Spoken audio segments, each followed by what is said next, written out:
In this video, I will show you how to fix Counter-Strike 2 not launching. First, check for corrupted configuration file. Open Steam, right-click Counter-Strike 2 and select Properties. Go to Installed Files and click Browse. Open the game folder, then CSGO and finally CFG folder.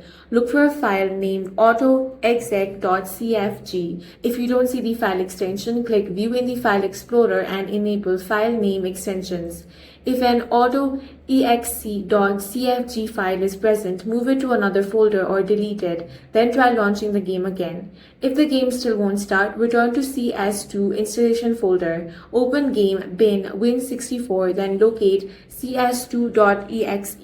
Right-click it, select Properties and open the Compatibility tab. Make sure run this program in compatibility mode, disable full screen optimization and run this program as administrator are all unchecked. Now click Apply, then OK, and now try launching the game again.